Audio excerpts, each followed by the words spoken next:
So let me get this straight. You just don't care if someone's on food stamps. No, not really. Do you actually care if someone has to use SNAP benefits? Of course I do. I mean, you're telling me that I've got to work, and meanwhile other people just get a free ride? First of all, it is not a free ride. The average SNAP payment per person is less than $200 a month, which, if you haven't been to the store in a while, is like a gallon of milk and 6 blueberries. Yeah, but I've still got to work, and those people don't. You do know that 60% of SNAP recipients are under the age of 17 or over the age of 60, which means that 1/3 of them legally can't work, and the other third of them probably physically can't. What about the last third? Of the 1/3 of working age SNAP recipients, over 50% of them actually do work, and another 20% of them have worked within the past year. Well, if they're working a job, why can't they afford food? That's a great question, and we're gonna get back to that in about 50 seconds. Who are you talking to? Hopefully someone that needs to hear this. Okay, fine, but then what about the working age SNAP recipients that don't work? Chronic health conditions, disabilities, taking care of loved ones, going to school, lost a job. I mean, there are so many other reasons. So you just don't believe that anybody is taking advantage of the system. I'm sure there are people who are gaming the system, but when 89% of recipients are at or below the poverty line, it's very clear the majority of these people just need some help. Well, if I don't need the benefits, then why should I pay for it? Correction, you don't need them right now, but you, like most Americans, are one loss of a job or one bad medical bill away from needing them in the future. I just think we need to make it more efficient with less corruption. Everyone on both sides of the argument agrees with that. The difference is, if 25 people came to me and said they were hungry, and I suspected that one of them might be lying, I would still choose to feed all 25 people rather than engage in collective punishment. So you're just not open to having a conversation about this. I'm open to having a conversation, but we're having the wrong conversation. See, rather than arguing over why a tiny percentage of people may or may not be taking advantage of a social safety net,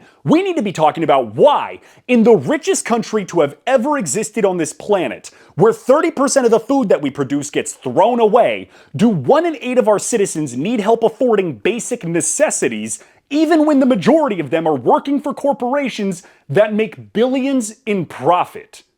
And it scares me that so many of you have been tricked into believing that's not the real conversation.